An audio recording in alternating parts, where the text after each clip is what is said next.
All right, this morning, Sam texted me a great idea. He goes, let's go back through the archive. Let's find things that we predicted or strong opinions that we had at the time. And let's bring them back up. Let's see, did we get them right? Did we get them wrong? What did we get right? What did we get wrong? And what can we learn from it? And so we're going to go back. Nobody does this, by the way. Everyone loves to make predictions and have opinions, and nobody ever goes back unless they were right. Well, we're going to show you where we were wrong on a bunch of these. We did 7 or 8 of these that we had a strong opinion a couple years ago, and now they've played out, and we can review how we did. And at the end, we make 2 new predictions. So 2 new things that have our spidey sense tickling, things that feel like they could be big opportunities that we're going to plant our flag and say, look, I think this is one of the new ones. And we'll see in 2 years if we're right or wrong. That's at the end of the episode. All right, enjoy.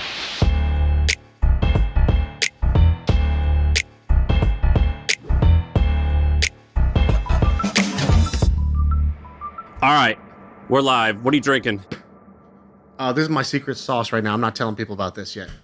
Water? Nope. You can see from the color, it's a little different. Green water. I'm just doing some experiments. I thought, we had Derek from More Plates, More Dates on, and he was talking about pre-workout, right? He created Gorilla Mind, that supplement. And then we talked about Bucked Up, and they're a pre-workout supplement. And basically, it's like people take a scoop of something before they go do their workout so that they get a way better pump. And it just really sort of dilates their, vasodilation, and it gets them to have a better workout. I want that for work. I want pre-workout for work. And so I am experimenting with some things that how do I have a boost of focus, a boost of productivity? Yeah, caffeine, I think it's called, but that's okay. No, not caffeine. Caffeine is for mere mortals.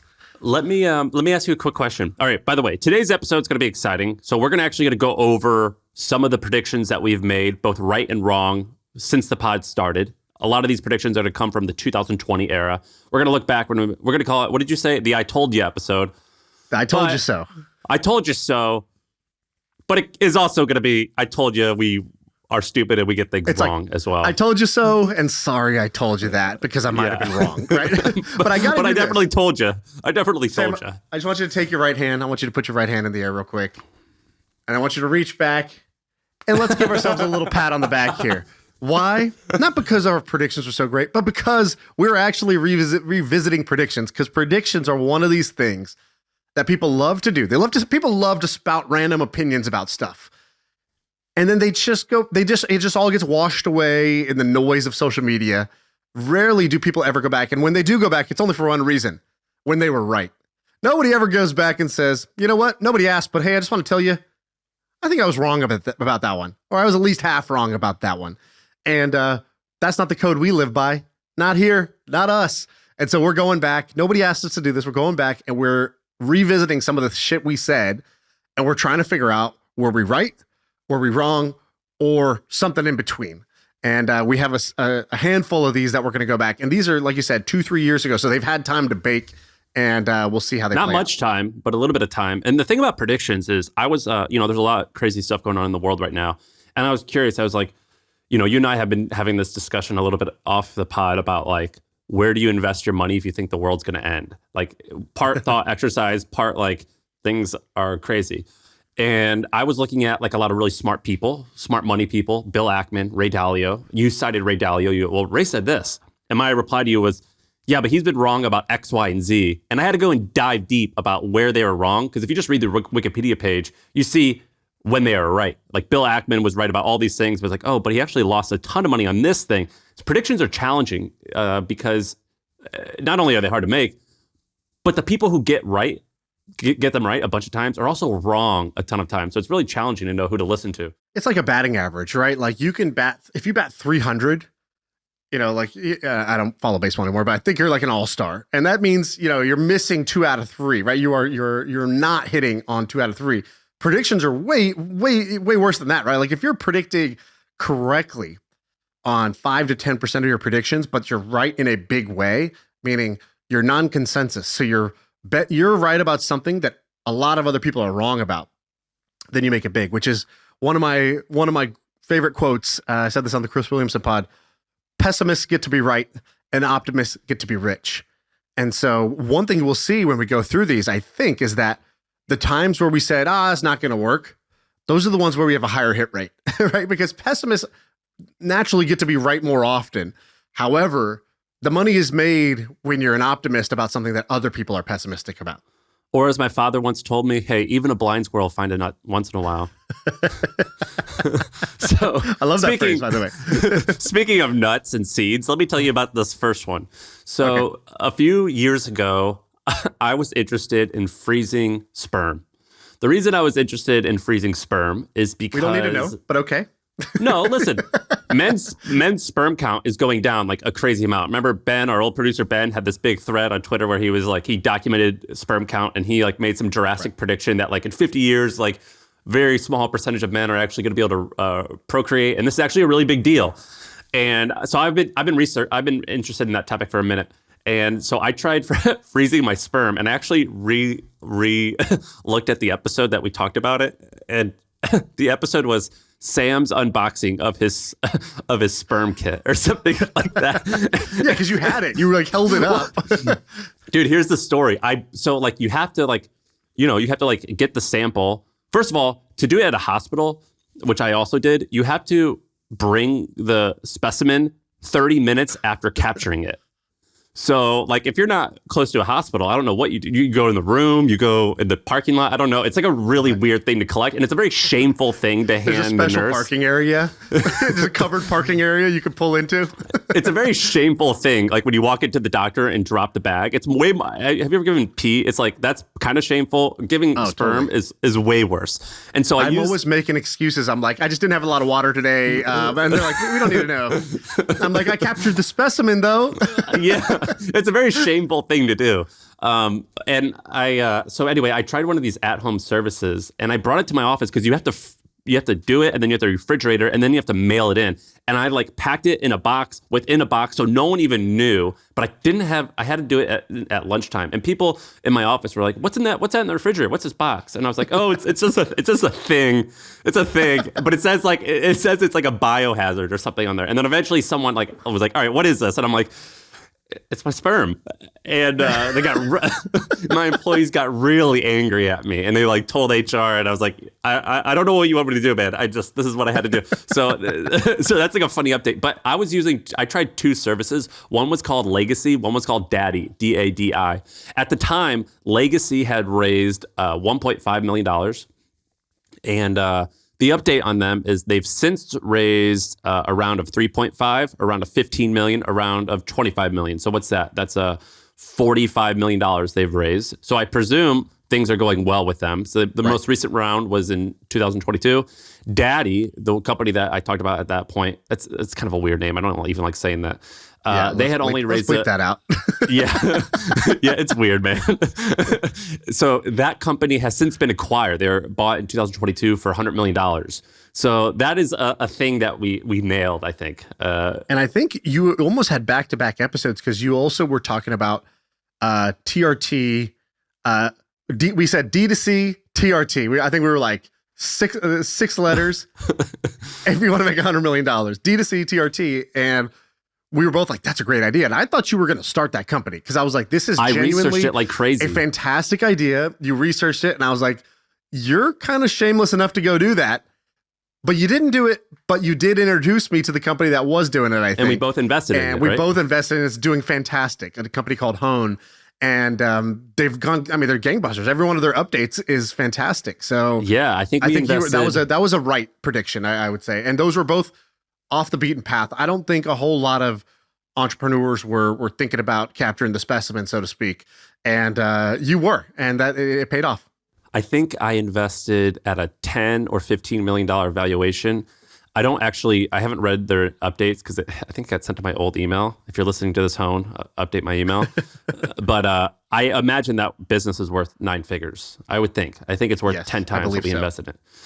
So anyway, that's an interesting one. TRT and sperm collection. Yeah, those are correct.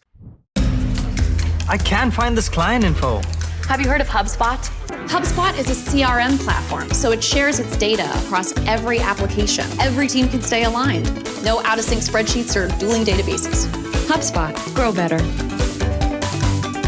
Let's do one that was maybe incorrect. So we were bullish on, I don't know if we were bullish, but we were very fascinated on Bitclout. Another thing that we were fascinated is I remember the day you told me about what an NFT was. When you explained it to me, I thought it was awesome. You're like, I just bought this Kobe thing, this Kobe card. And I was like, all right, that's kind of cool. And then the world went a little bit crazy. The art for that one was actually amazing, which is like, it was genuinely beautiful to look at. Whereas like NFTs then became like, I got this rock, I have this squiggle. And it was like, oh, okay, like you're trying to make a buck only. There is no like art aspect to this. And I think you paid $500. I think we paid $700 or something like that. And then we flipped it for 10,000, like, I don't know, 30 days later. It was actually credit to Ben. So Ben was the one who got us talking to a bunch of NFT guys early on.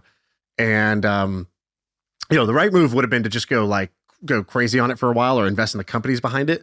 But I saw that this artist I really like, Boss Logic, was doing one, and the Kobe one looked great. I bought it. And then when I saw it was selling for 10,000, I was like, I mean, it doesn't look that great. Like I'll sell it to this guy and I can still look at it whenever I want. Well, so I was out of there. The other thing we talked about was Bitclout. So episode 164, March 26, 2021. I said I signed up to this thing called Bitclout because my friend Ryan Beagleman called me and he said, this thing looks cool. Let's try it. And so you and I both signed up for it. It was all the rage for a minute. So Bitclout. Ryan was on that episode. So he kind of was pitching it. He called us before, told us to get on, and then he pitched it to us on the episode. So what did he say? So Bitclout, by the way, it was basically Twitter, but there was a crypto component where you could buy into someone's right. You don't just follow username. Sam. You basically buy some of the Sam coin. And if Sam is going to get more popular, other people are going to buy the Sam coin as well, because that's how you kind of subscribe or follow the person. And so you could we've all had this moment where you see somebody early on, you're like, oh man, this person's awesome. They're going to get big. And Bitclout was organized such that you could do that. And it also had almost like, because of that, it had a Patreon built in. It's like, oh, I already have all these kind of paying shareholders. I could just create content just for them. Only if you own X amount of my coin, you get to access this content, which is what OnlyFans and then the Twitter Blue subscribers and Patreon, they all do a version of this. So it was like baked in from the start versus usually those are third-party services.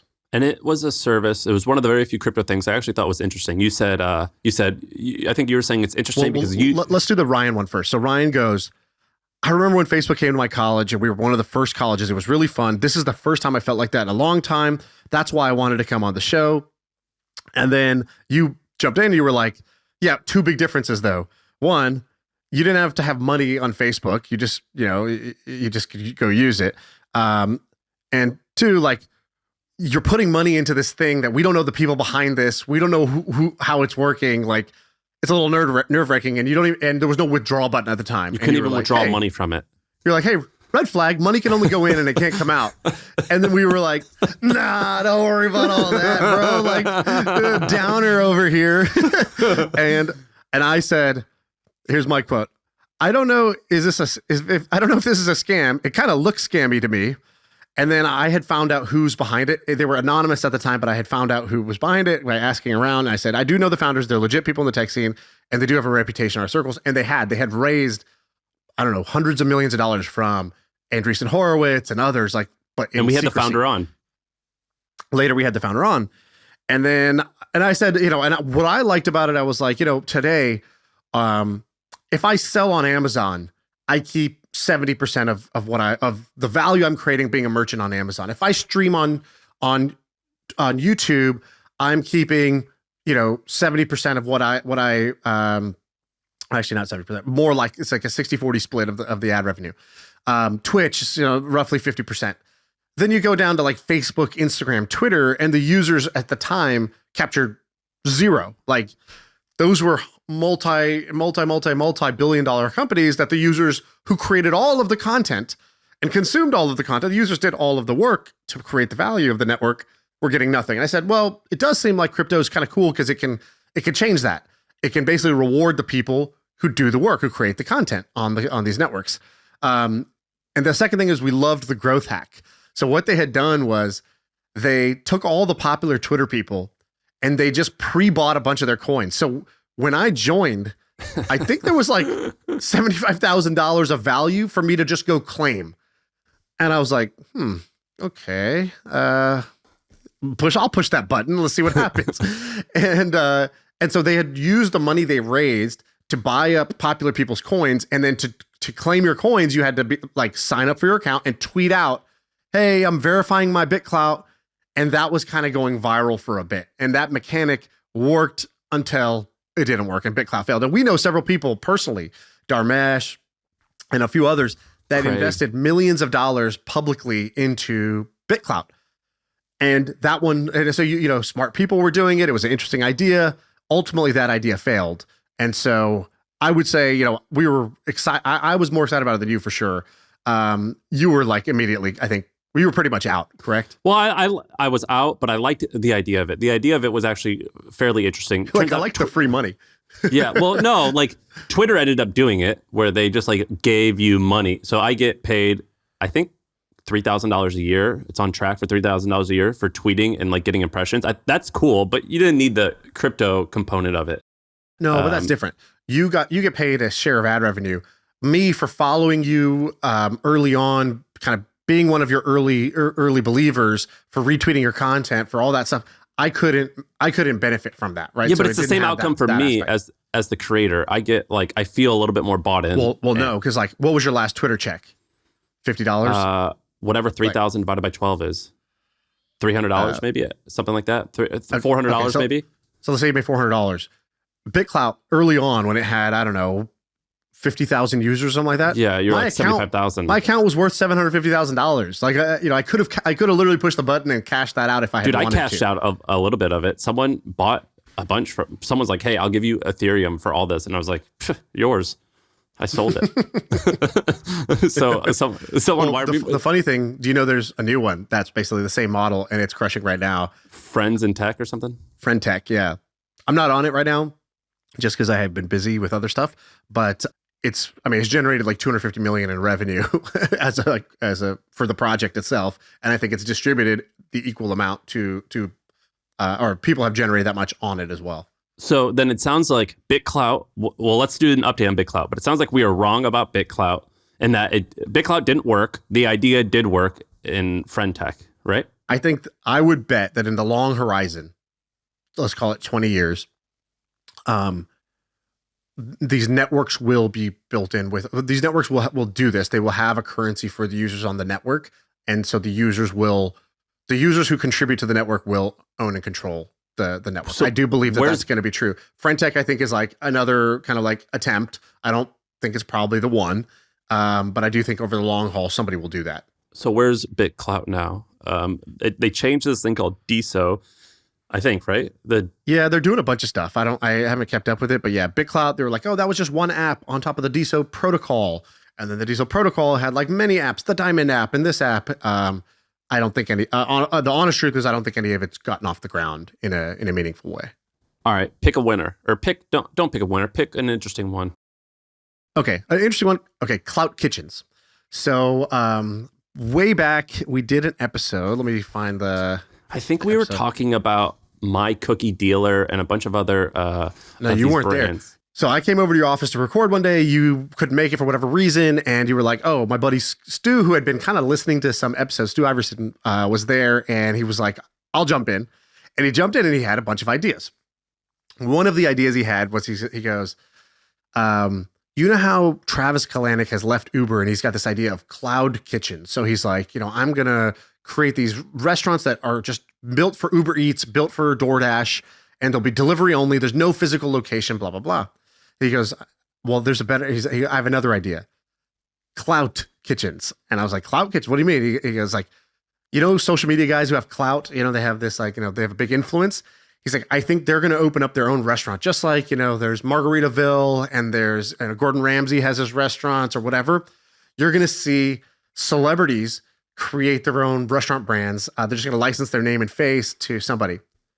And then fast forward, like, I don't know, a year and a half, Mr. Beast Burger comes out. And Mr. Beast, one of the biggest social influencers, launches his own virtual restaurant chain, exactly as Stu had predicted. And at the beginning, it looks great because the launch is insane. There's videos of people just like going and trying to order this stuff. And I think it did over 100 million in sort of gross revenue, just sort of purchases of from Beast Burger in year one. And so it looked like at the time, damn, Stu called it, great idea. However, Clout Kitchen's thing has a couple of issues. One is really hard to control quality. Why? Because the way these work are, there's just mom and pop restaurants and they send the packaging to them. They're like, hey, if an order comes in that's in your area, you're going to make a burger. Just make whatever burger you normally make. Just try to make a good burger, a good cheeseburger, but wrap it up in this Beast Burger packaging and put it over here. The guy's going to come pick it up. And that's how Cloud Kitchens work. It just gives existing restaurants extra order flow. But because of that, you have total, no control over quality because you have, 400 operators, each making a different recipe, each with a different, sort of quality control around this. And at some point, Mr. Beast was like, dude, this is actually bad for my brand. People are ordering. It's not right. It's not good, whatever. I need to distance myself from this. And now they're in a lawsuit with each other because they're like, nope, you signed your rights to us. We're going to keep calling it this. And you're hurting our business by saying that. And so now he can't really talk about it. So that's not a failure. Worked, I mean, but it's a failure for him. Poor execution, but it could work. It just so happened he was the biggest, at the time, or still is, and it got too big too fast. That doesn't mean it's a bad concept. And I still think if someone's going to do this, you could do this. You just need to have a much more controlled SKU. So somebody needs to do it with I don't know, cookies, or they need to do it with a they need to do what's it called? The edible arrangements or whatever. It's like, here's a gift you can send somebody. It's like, you need some celebrity who's going to just create the version of edible arrangements on top of DoorDash or whatever. Just like this gifting thing that's can be more consistent. So maybe you could just send the final thing to each location. I think Reed told us on the pod when they launched Beast Burger, he was like, me and Jimmy were just in a bedroom. We threw it together in 90 days. He made it sound pretty ragtag. It was just oh, let's just throw it out there and see what happens. I don't know if that's the truth. That's the kind of the energy that was implied. And, so it just didn't work out for execution reasons, but it could still happen. Okay, here's one that we were, I'll give you two that I was right, but pessimistic about. So, Clubhouse. So I wrote a Twitter thread that was kind of the thing that blew up my Twitter for a while. I wrote a Twitter thread that basically was telling people why Clubhouse was the hot name at the time. It went from nobody was on it to the cool kids are on it to this is, a $2 billion company all in the course of less than a year, right? This thing was just flying. And it was oh, this is the next social network. And all the big names were believers in this thing. I remember being I enjoyed being on it, but I was oh, this is not going to work for certain reasons. And then I would hear really smart people, Mark Andreessen invest in this thing. Andrew Chen, the social guy, oh, he's investing in this thing. Then you hear Naval, who's an investor in it, and he's this will be bigger than Twitter.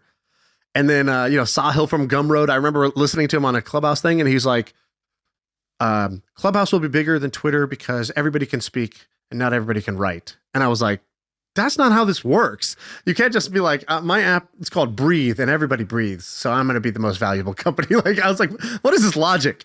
And I wrote this thread. I said, hey, everybody thinks Clubhouse could be the next big thing. I think it's going to fail. And here's how I think it goes down. I wrote this thread.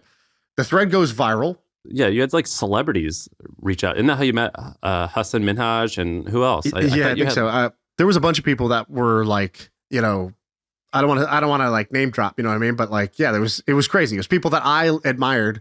Yeah, it was your heroes. I mean, some of these podcasts, the sports podcast guys who you love. People who were famous, authors or writers or whatever, either followed or DM being that was so good. So I was wow, that was great. But I also got blocked by a bunch of VCs who were Mark Andreessen blocks me. They're they go from following to blocking instantaneously. Why? Because I told them that maybe their investment wouldn't work out.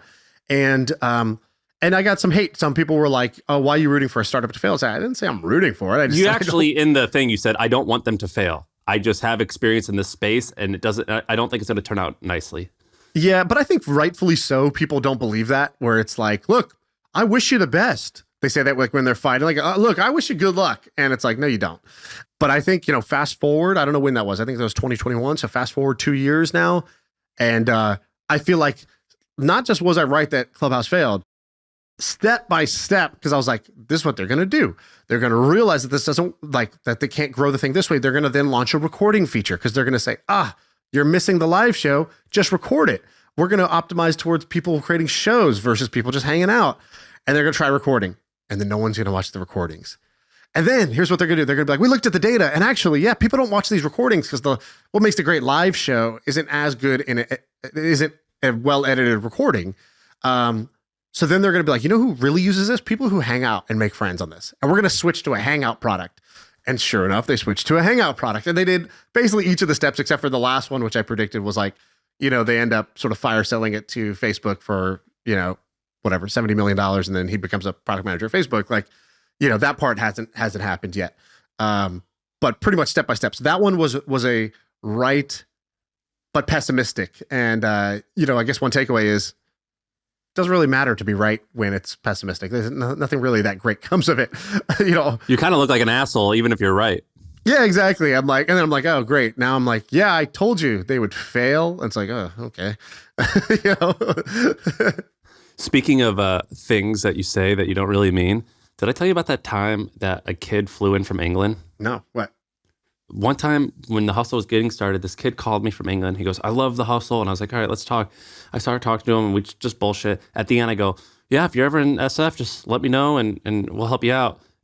And I meant it as like a way to end the conversation. And I learned at that moment, you should never say that. I get a message 3 weeks later and he goes, hey, Sam, it's the guy from England. So my flight lands tomorrow. And he just shows up and we have HustleCon, like my big event, and we make him work the whole event. And we're like, here, you could sleep on our couch.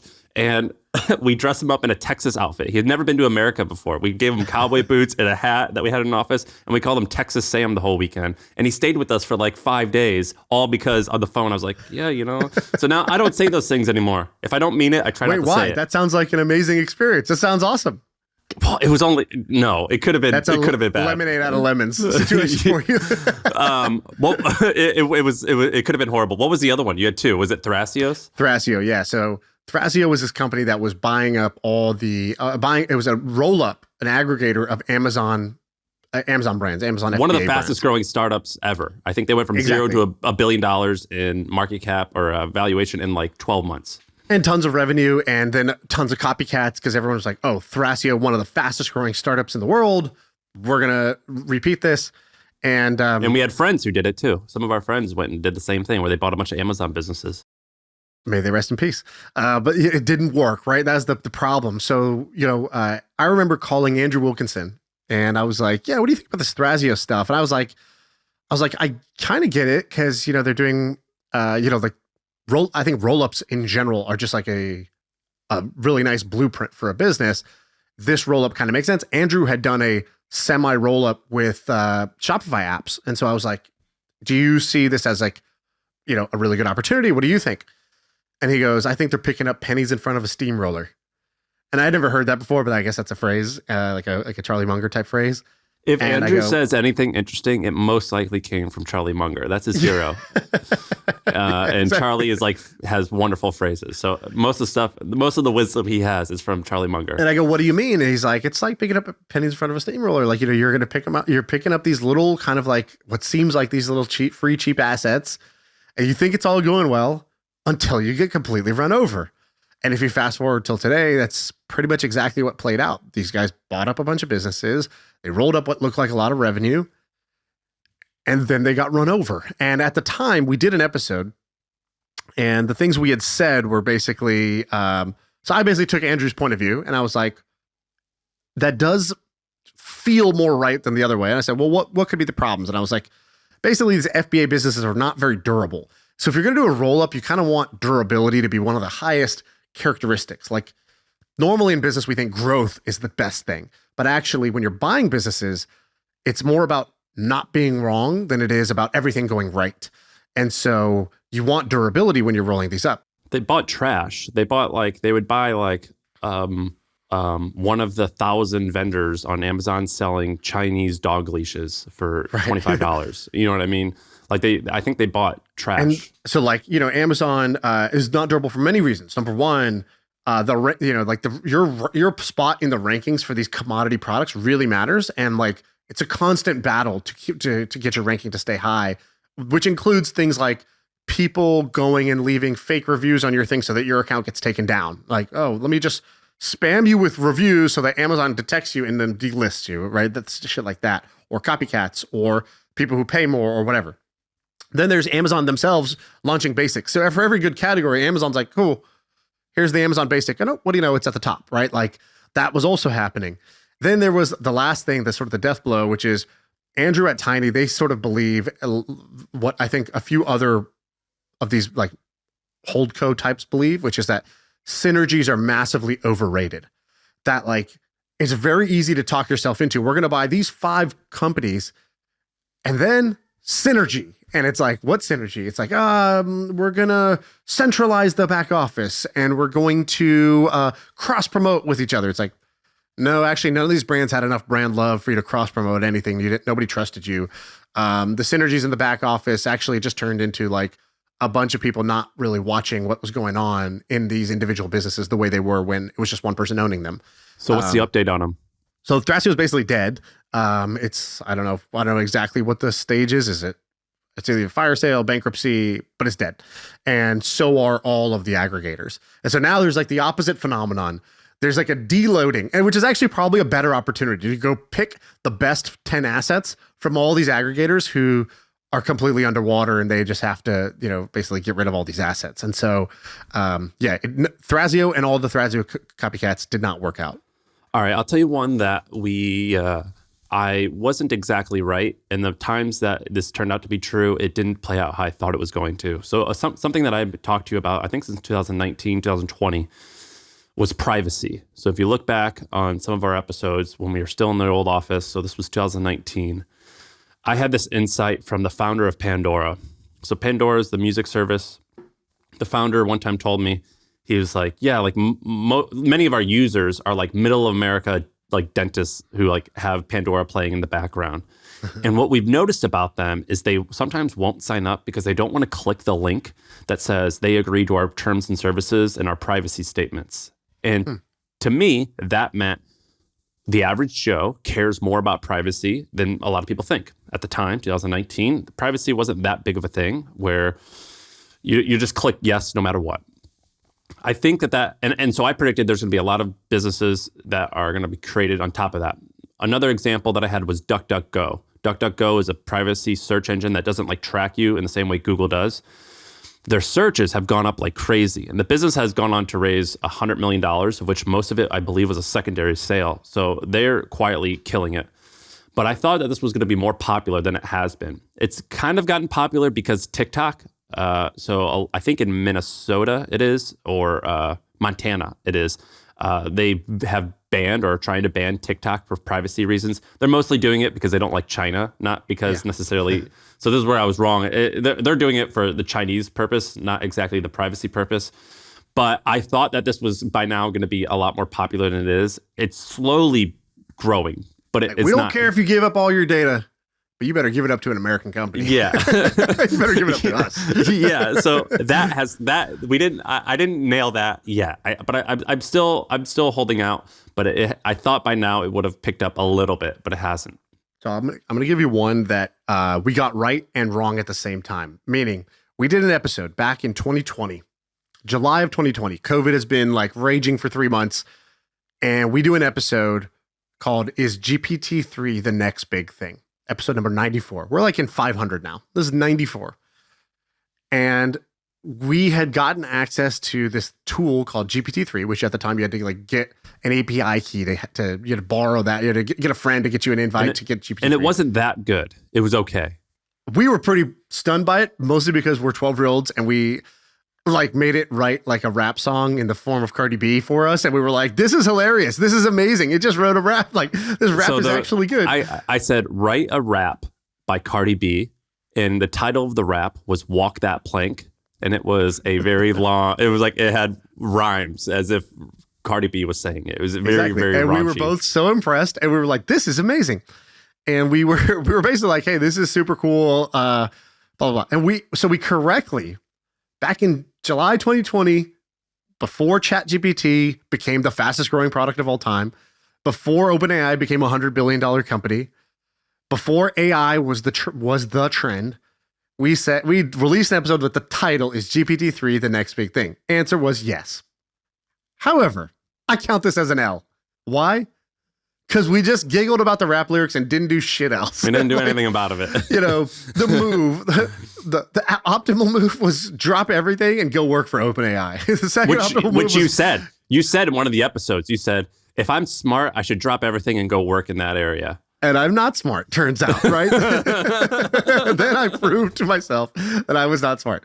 There was 100 ways to make $100 million with this. I could have started a company using GPT-3 as the backbone, which the guys from Jasper did. They were like, oh, let's use this to help marketers write blog posts, write tweet storms, write captions, write anything. That story needs to play out still, though. Yeah, but they built a company that got to one of the fastest growing companies that I've ever seen. Getting ARR over $50 million in 1 year is insane. And so could have started a company, could have gone and worked for OpenAI, could have invested in the OpenAI spinouts like Anthropic, which is now a $20 billion company, or, go through the list. Could have, what else could I have done? I could have just, so between investing, starting a company, or joining a company, there was a lot of different ways to capitalize on that opportunity that we identified. But I didn't. And I think this has happened, many times where you're sort of the opportunity, the elephant in the room is the opportunity, and you just sort of oh, that's cool, there's an elephant over there, versus being oh my God, wait, stop everything I'm doing and let me reassess what I'm doing in order to. What's this analogy? You kill the elephant? Are you going to kill the elephant? Look. You know how it is with analogies on the fly. Sometimes you got to weave two and two together. Dude, are we going to kill Sometimes the elephant needs to strike while the iron's hot. And now you got an elephant that's striking iron, right? We don't know and where this is the elephant's in Rome, my friend. It's like that Michael Scott episode of The Office where he's like, sometimes I just start a sentence and I have no idea where it's going to go. That's podcasting for you. Okay, so let me preface this. One of the things I like to take pride in is either hiring people before they get before they kind of reach the pinnacle of their career. I also like this on the podcast when we find interesting people and we talk about them. A lot of times they're still popular, but we got them before the curve. One of them was Andrew Huberman. We interviewed Andrew Huberman. I forget exactly when, but I remember when he interviewed us, he was just using his AirPod headphones, looking into his laptop. It looked like he was in a bathroom or something. As if he was ran to some room, it wasn't a big deal. So that one was a cool one.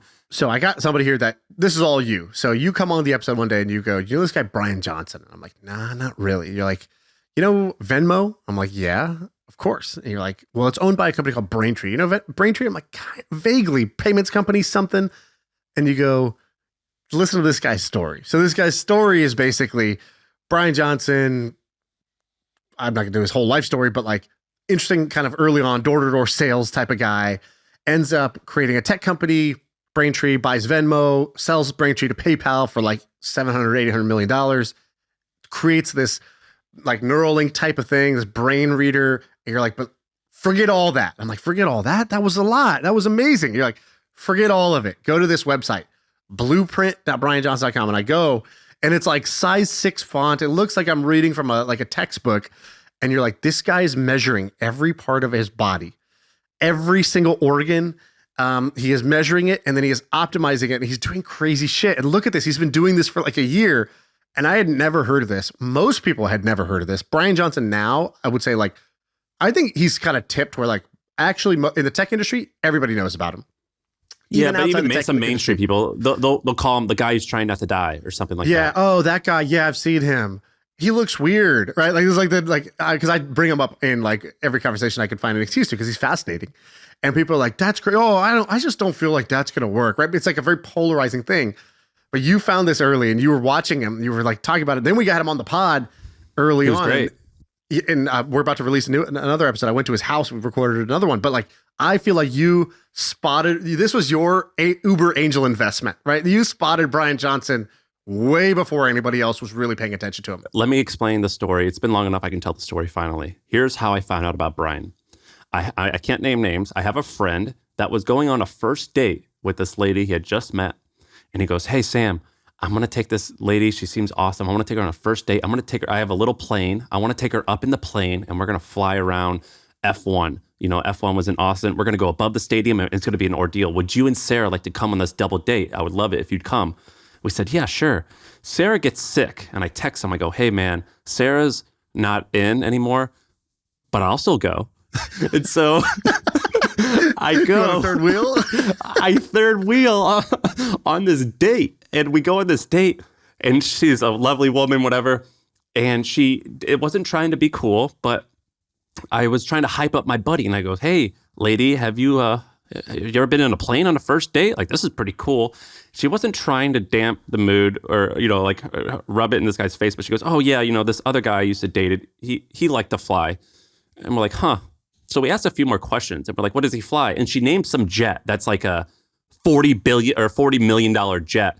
And we're like, what? And and then she says something like, yeah, but he likes to fly it himself, but he has a staff. And we're like, who the hell is this guy? And so I Google it, like who this person is. And that's how I find Bryan. She used to date him. And that's how I find out about him. And I just start Googling and I come across Blueprint that he just launched a few weeks prior. And I'm like, right. This guy's amazing. That's how I found Bryan Johnson. How did that date go, though? It didn't work out. Outrageous decision by you to join the date. I joined the date. Dude, it's them two in the front two seats and me in the back. And I have the headset, but I'm like putting my hands over the like, hey guys, like it was so funny. I had never been up in a plane like that. And I was like, I'm not passing this out. Can I still go? And I was pipping him up the whole time. I was like, hey, guy, have you told lady about that one time you did this amazing thing? But you're doing it through the plane headset thing, which is like you have to yell. Yeah, but I'm still leading up. Like, hey, how about yeah, like, did you tell her about the time that you paid for everyone's dinner and it was $2,000? Roger. Yeah, I'm like, I'm trying to like pimp him up while I'm wearing this headset. You're like pointing out, like, hey, we could go there next week. Yeah, or it's like, hey, guy, did you tell lady about the time that you had the box seats at the F1 and you took all of your friends because you're so nice? Yeah, it was like that type of thing. It didn't work out though. I tried my best, guy. I'm sorry. You know who you are if you're listening to this. That's hilarious. You had a couple more on here. I don't know if you have time, but you had a couple more on here that looked kind of interesting. So you had do paid communities, and then what's this Inertia one? Let's do Inertia. Okay, so you talk a lot. That's no surprise, but every once in a while you say something that's pretty profound. One of the profound things that you said, it stuck with me. This was in 2021, March of 2021. You had this episode where it's just called Inertia, I believe. And you said, inertia explains why 90% of people are doing what they're doing. In my life, I've had moments where I realized inertia is a bitch. Inertia is the reason why I'm doing these things, not actually because I want to, but because of inertia. And oftentimes I've got to check myself and ask myself, am I really doing the right things? And I think that you were referring to a business that you had previously sold where it wasn't doing that well. And you're like, do I even believe this is a big opportunity? Would I even be doing this if I weren't already doing it? Would I have hired these same people? Would I work with these same people? The answer at the time was hell no. And that's when you decided to get out. So my question is, A, no question, comment. That was good. That was a really good insight. But question number 2, you've since sold a business. So you started and sold a business, I think, post this comment. Yep.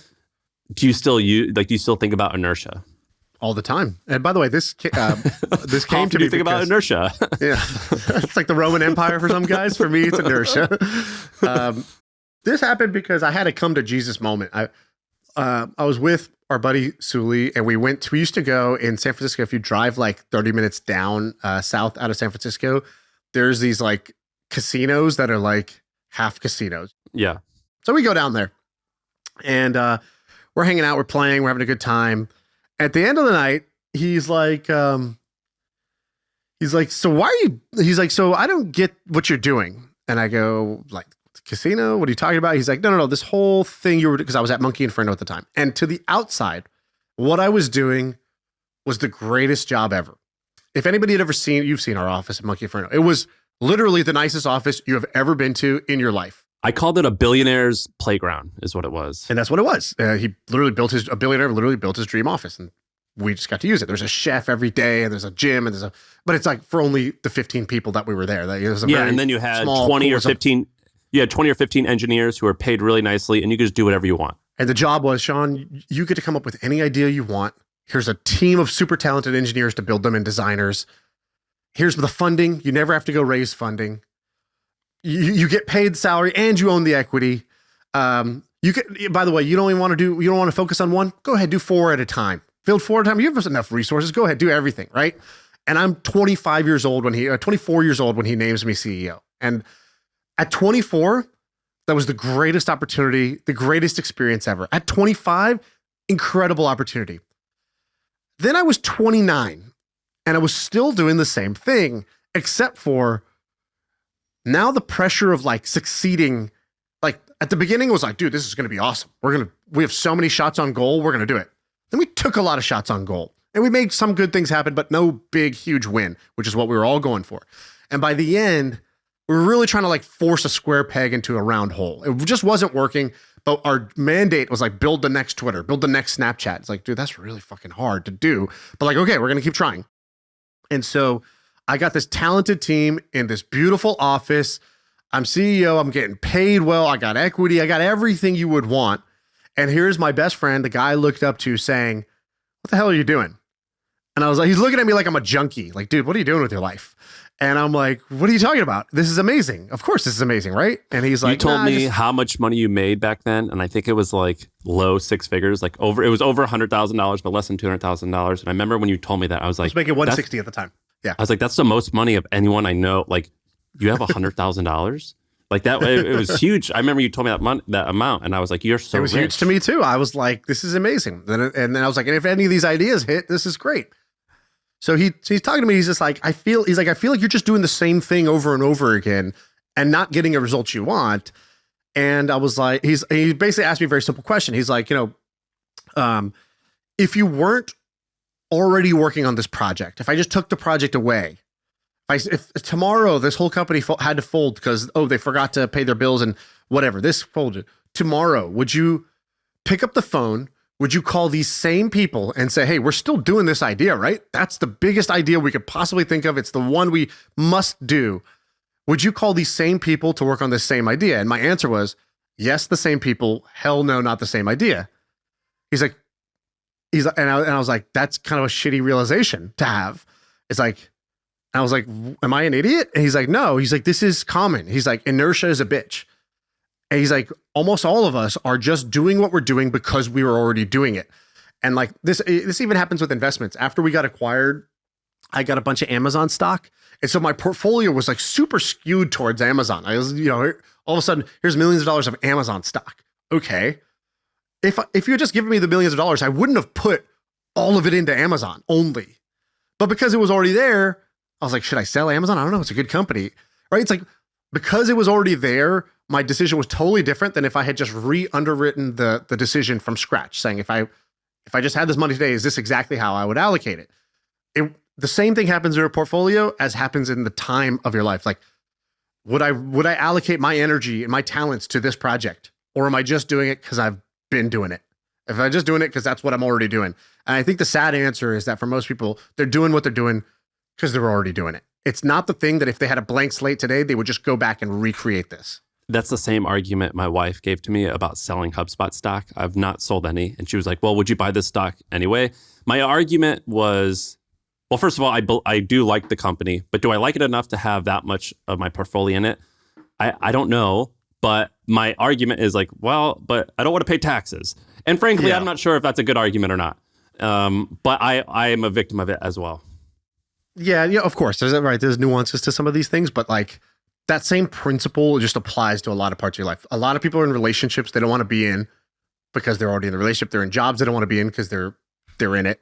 And I just kind of had this, like, it was 2 a.m. and I'm in this Chinese casino and my friend is telling me this thing. And I remember we drove to our office, a badge in at like 2:30 in the morning. We go to the whiteboard and we say, we're going to spend the next hour trying to figure out if we can actually make this company work. And if at the end of this hour, we don't look at a plan on this whiteboard that we feel is like, this is going to work, like I believe that this is worth a shot, then I'm going to sell this company. Like tomorrow, I'm just going to get out of this company. And then at the end of that hour, we looked at it, we were like, these are all just like random long shots that like, we can't sit here and say we have a ton of conviction in. And then like the next day I talked to our main investor and I said, I think it's time to shake it up. Like I need to shake up something in my life. This is all beautiful. This is amazing. I can't believe you gave me this experience, but like, I don't want this anymore. Let's either sell the company or you should replace me or something. Something's got to change. I can't unhear what I heard last night. And I have a lot of flaws, but the one good thing I have is that once I hear the truth, I just act on it. Like I just agree that like I've heard the truth now and that's it. There's no going back from that. Whereas I think some people will see or hear the truth and then they'll go into denial or they'll delay. And I don't do denial or delay. That's a good one. Yeah, I always I thought that line, inertia is a bitch. I remember that one, so I had to bring that one up. Maybe the last one is paid communities. So I've been interested. If you listen closely over the last 550 episodes, there's like 2 to 3 things that I've like have been obsessed about, and I knew I was going to act on one of them. I acted on one of them. It's a paid community. So by the way, can you say the 2 or 3? What would be the 2 or 3? Helping people find jobs. So I call it job boards. It's beyond that, but I've always been fascinated by that. And then creating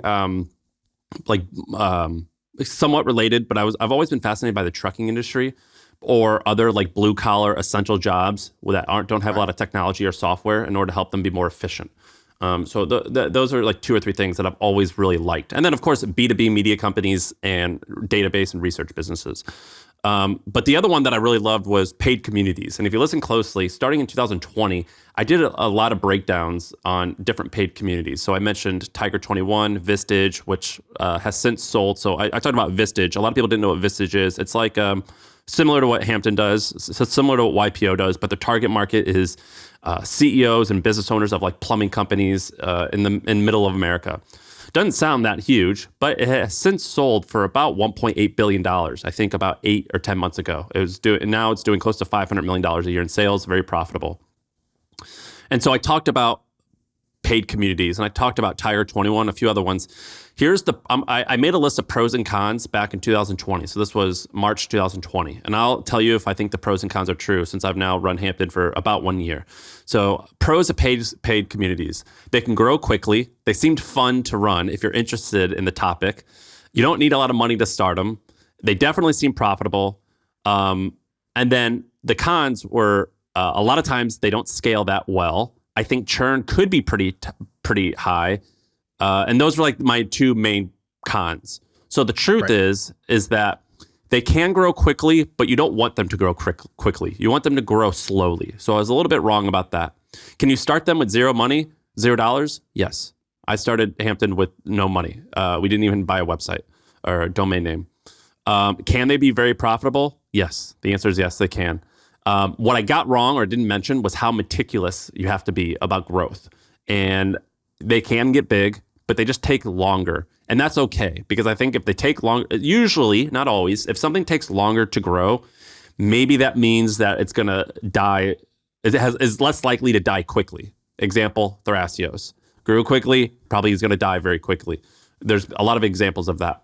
And so it has, in fact, proven to be a big business, or it can be a big business. It's harder to grow than I thought, but not because of demand, but because you don't want it to grow quickly. You need it to grow slowly. You have to be really thoughtful. So I underestimated how challenging that is. But I did a lot of the work in front of people. I would have thought that someone was going to launch this. I even interviewed. The funny thing is you invited a couple of other paid community CEOs on the pod as guests, asked them 100 questions, and then took their lunch. And I just find that to be an incredible story that I look forward to telling as this plays out. I need it to work. I need to work first. At the time, you had a community called Club LTV, which was an e-com community. I think it was making $100,000 a month pretty much right away. I think you actually, that name is wonderful. Not that big. It was free. I didn't charge for it, but it was like invite only. Like I was running an e-commerce business, but I'm part-time in it. And I've never done e-commerce before. And so I have a strategy of like, if I'm going to do something that I don't know how to do, there are hacks to learn faster. One of the hacks is surround yourself with other people who are playing the same game at 1 to 2 levels above where you're playing it. Meaning they're 1 to 2 notches better at it than you are and further along than you are.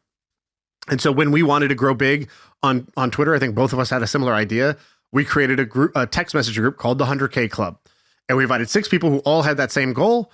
And then we all talked in there about initially like stuff we were doing to make that happen. Then we all just became friends. But like immersion into a small club of people who play the same or playing the same game at a 1 or 2 notch higher level than you is one of the hacks to get better at something faster. And so Club LTV was cool. If I just create a curated group of awesome e-commerce owners, I'm going to learn a bunch of shit that I need to know to make my own thing successful. So I'm not even charging these people because I don't need to make money off this. I want the information. I actually wanted the network from it. And that's exactly what I got out of it. But you made money through advertising. And so we you had have sponsors. Yeah. And that model actually works. So there's a company called Aventa who does this, but they did it with like chief information officers. So these are like Fortune 500. And they were making, they sold for 17 times profit for $250 million. So they're making, I think, 50 million in revenue. And then whatever that profit is, I can't do that math. But so that model that you had, it works. The downside, which I don't think you knew getting into it, logistically, it's a very operationally heavy business. It's very, very challenging. It's not, e-com is also operationally heavy, but it's more so like there's like 3 or 4 things that you have to nail. With people, there's like way more things. There's like people's feelings that you have to like account for. And it's a little bit more of an art. And it's actually quite challenging to hire help for that type of business. But you were onto something. And I actually think Club LTV, I think that one was a business that could have totally worked. Me and Ben, I remember we just had a conversation like, hey, do we want to actually turn this into a business? It'll work. It would be profitable. We just saw better opportunities for ourselves. But like, that's one where if I knew the right person, I would have totally just handed over Club LTV and be like, you're the operator of this now. There's a clear path to make this a business. There's like one called e-commerce fuel that's out there. That's kind of like the, which I love, older version of this. I was a paying subscriber. Really? Why? Why you didn't do e-commerce? I just thought it was awesome. Andrew, the guy who started it, I used to read his blog and I thought it was sick. It was $300 a year, I think. He listens to the pod. I talk to him every once in a while. I just thought it was cool. I thought e-commerce fuel was great. In fact, I was a paying member in Moise Ali, this very rich, successful guy. Sorry, Moise, I'm going to blow your cover. He used to use my account because he didn't want to pay $300 a year he would use we would share a password. So like, it's pretty funny, but I liked e-commerce fuel. I thought it was great. It's still a thing. And he limits it to 3,000 people, I think, right? Something like that. I don't actually use it because it's a forum and I don't really love like forums and there's like live events or whatever. I like the way we did it with Club LTV. I thought that was more fun and easier to like actually participate in. So anyways, I thought that, that definitely could have been a business. Just, you got to pick and choose opportunities. So long story short, what do you think what's your takeaway from this? So like, what do you, okay, we made a bunch of predictions. We go back, we look, we see what we were right about, what we were wrong about. What's to the Chris Sparling question that I love, what's the right lesson to learn out of this? The right lesson to learn, there's a few. The number one is we make money talking about this stuff. And that's great. You could say we make a great living doing that. I feel like a puss for not acting on some of these things. I guess I acted on one, but like there's been 5 or 10 or 20 things where you've told me and I'm like, that's cool. I should go in on that. Mainly, there's only been 3 things that I've gone in on, which is TRT, but like, fuck, we talked about OpenAI. We should have put our money, I think you have in a few cases, but I should have put my money where my mouth was a little bit more. So that's one lesson, which is predictions aren't that easy or aren't that terribly hard. Having the courage in them is hard. Mine is the exact same thing, which is that the predictions that matter are the ones where you notice something early before everybody notices it, But then you like, that's, it's kind of cliche, right? Ideas are kind of cheap and execute everything. No, the idea is actually quite valuable. However, it's potential energy.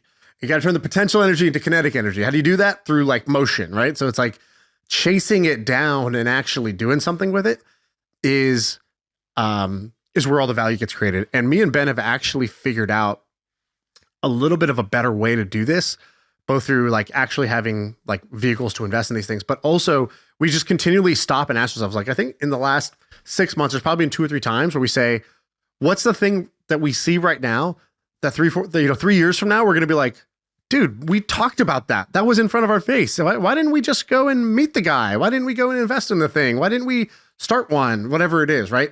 And so by asking that question regularly, like, what's the thing that's actually hidden in plain sight right now for us?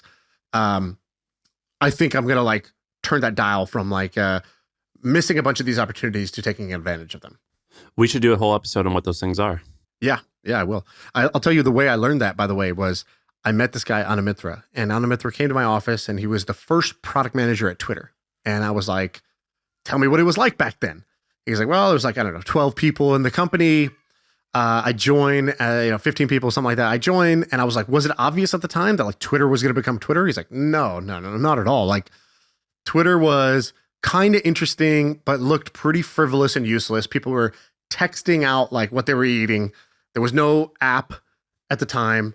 It was just, you just texted this number like 44444 or whatever, like whatever you were having for lunch. And in Silicon Valley, people were like kind of having fun with it a little bit, but it didn't seem like a serious, like, he's like, I had like job offers from Microsoft or whatever. Like I had serious opportunities. And then here was this like Twitter thing. Even the name sounded frivolous.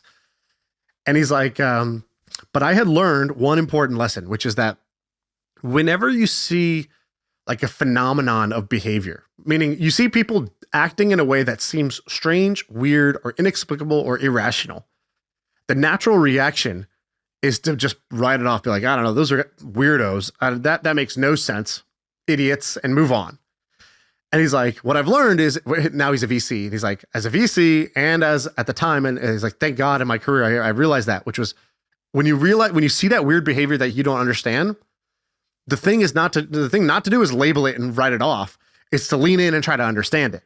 He's like, so I saw that people were like, why would you text out what you're eating right now? Like, why? And why do you like to see what other people are saying in that same way? Like, that seems completely like strange behavior, but people are doing it. He's like, anytime you see strange behavior and people doing it, like that's usually that's what an amazing opportunity actually looks like. And since he told me that, I then saw that many times over. Like we got acquired by Twitch. I remember in college walking into the dorm room, the guy next to me who lived next to me, and he was watching a replay of someone playing a StarCraft tournament. And I was like, you are king dork. Not only is StarCraft on your screen right now, you are not even playing. You are watching some guy in Korea play this game. That is literally like the dorkiest, dumbest thing. I literally made fun of him for like a year. Later when we got acquired and he's like, oh, you're head of esports at Twitch now? He was like, he was like, you fuck. And he called me and he was like, you used to make fun of me for this. And I was like, dude, I agree. I was totally dumb and wrong. I should have. By the way, I don't even play games, but I watch people on YouTube playing. Yeah, and I was like, I should have leaned in. Why would somebody do this behavior that seems completely irrational? Why would somebody watch someone else play video games on the other side of the earth through this replay that he had to download at the time? There was no Twitch at the time. It's like he had to download this thing off the server for 8 hours and then watch it at night. And I was like, weird. I don't want to hear it. And then, of course, so missing that 5 times has taught me like lean into that. Like, and I just remembered the OpenAI example, by the way.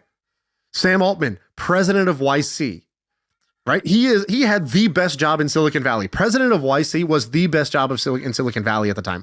YC is probably the most like value generative company at the time, or like organization. He's the president. He got picked over anybody else, and he left to go join an AI nonprofit. I was like, what? Yeah, you're like something's up. These billionaires are putting $100 million into this AI research company, this nonprofit. Why would they do that? And again, I was just like, weird. Sam doing a weird, inexplicable thing. Instead, I should have been like, hey, the smartest guy in Silicon Valley just left the most prestigious job in Silicon Valley to do this thing that sounds sort of like strange to me. Lean in. And yeah, that's the lesson I would share. My takeaway of this whole thing. Let me wrap up with one quick thing. I forgot. I should have said this earlier. But we did this episode about this guy. I think he was in India. And we called him in and he like talked to us without his video on. And I found him because he had this website called Uber Pro. I think it was called Uber.pro. And I've Googled his name. I Googled his name last night. I can't find him anywhere online. Oh, he's gone. I can't find him anywhere. And if anyone can find him, please do this. This would be amazing. I want to see what he's up to now. He was 23 years old or even younger. And what I did was I gave him $1,000 and he gave me $10,000 in Uber credit. And for like years, I took an Uber Black everywhere because what he did was, I think this is how it worked.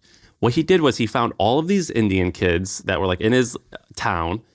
And when you rode Uber for the very first time and you referred people, you got $25 in free credit. And somehow he made it so he could convince all these kids to take a free Uber, to get $25 in credit, and to continually refer themselves. I also think he ranked really high on Google for Uber discount code or Uber promo code. And so he accumulated millions of dollars of Uber credit, and you could buy the Uber credit from him for 10 cents or 20 cents on the dollar.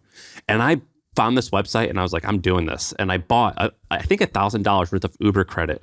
And then you have to change your iPhone from America to Moldova. Your Uber account has to be in Moldova.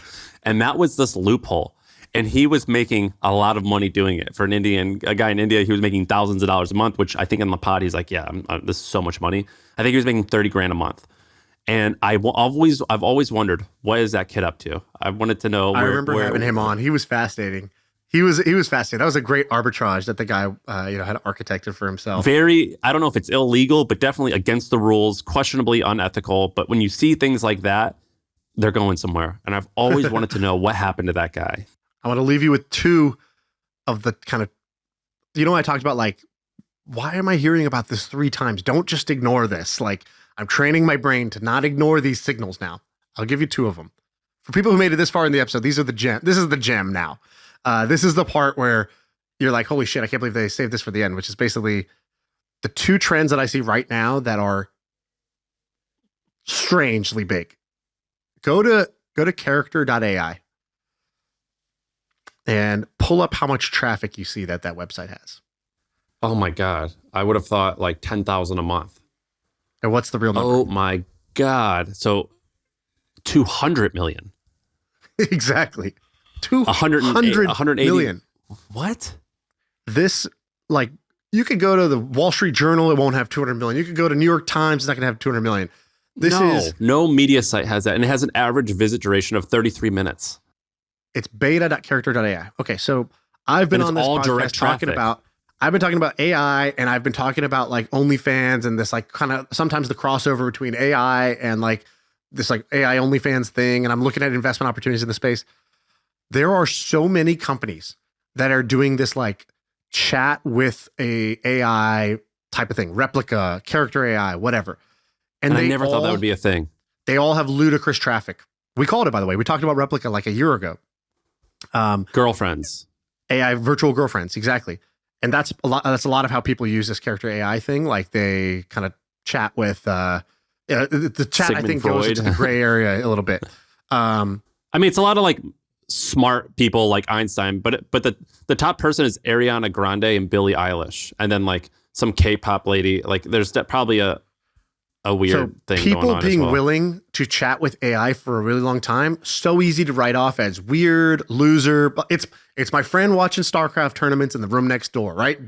King dork behavior.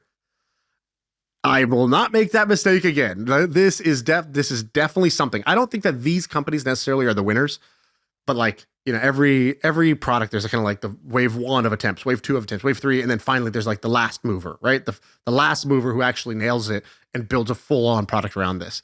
And so there's something in this space that's like ranges from companionship to naughty chat that like with AI that's gonna be massive because the numbers are off the charts. The behavior of this strange thing is off the charts. Okay, that's one. Second one, which is less crazy, is there's a bunch of really smart people that are now have a new business strategy, and their business strategy is to buy wounded unicorns. And so heard it once, heard it twice, heard it 3 times. First heard this from Andrew Wilkinson. Andrew Wilkinson, he called me back a couple of years ago. I was living in my old house in San Francisco, and I remember him telling me, you know what I would do if I was you is I would find one of these startups that's raised venture capital, but is not going to become $1 billion company, but they got to 5 million in revenue, 10 million in revenue. And you could buy these for cheap because they don't have it. They can't raise their next round and there's no way out. And so there's not really like a good exit market for that group. And those people don't want to like fire a bunch of the engineers, stop paying high prices for their San Francisco office space and like become profitable. They could in theory, but they're just not going to eat shit in order to do that. They're just going to shut it down, return investor money, sell the assets to whoever, and they're going to go start their next company or go get a job. He told me that first. He had then done that with a company called Meteor. So Meteor was this developer framework. And I think he bought a company that was doing like 5 to 7 million. It was doing like 5 million plus in revenue for like 1x revenue or less. I don't know. It was like some like, ignore the multiple, the exact multiple. Like I think they raised $30 million or something like that. They had raised a bunch of money. It had customers, it had revenue, but it just wasn't going to be the next big thing, which is venture capital is called become the next big thing or bust. And what he realized was if they bust, we can pick some of these assets up. So Andrew had said it. Then you hear other people that are talking about this, that are doing this. Our friends Xavier and Sieva, they're doing this right now. If you're driving to San Francisco, there is a billboard with with their company that says like whatever, like there's never too late for a second chance or something. It looks like, honestly, it looks like a divorce lawyer because it's KJ with her arms crossed and it says like, there's always a second chance or something like that. And I don't know what the billboard says. They literally have a billboard entering San Francisco. You know, like when you come in on whatever the 101, it's like, it's right there. And it's basically saying, like, don't just shut down your company, sell it to us. So they're doing this. Jeremy Giffen is like, he came on Invest Like the Best, and he was like, yeah, I think one of the big opportunities right now is to do this. You hear this 4 or 5 times from smart people. Like, you got to be an idiot to not realize that there's probably something there. And it's like, it's not, you're hearing it from the news. Like, you got to know where you're hearing it from. You're not hearing it from the news or like the hype cycle type of things. It's like, you hear smart people mention these things in kind of passing or these opportunities, but it's not consensus yet. And you realize like, oh, that's probably one of these, like what I call like, value spots or fat pitches. So like, what are the big fat pitches that you could go swing at? You don't have to go swing at it, but like you should identify that at any given time, there's like a couple of fat pitch opportunities that you could be going for. That's one of them. I want to learn more about it. I want to know, I've got questions like, how do you find them? Just run like Hampton, bro. Don't even think about it. Just keep running Hampton. You already got your fat pitch. Well, by the way, love saying fat pitch, by the way. Just a fun phrase to say. Yeah, I agree. It's a good one. It's a good one. Where'd you steal that from? Teddy Williams? Warren Buffett. Who stole it from Ted Williams? Who knows? I know. He said it in his biography. I know. Hard to say. No, I said it very easily. All right.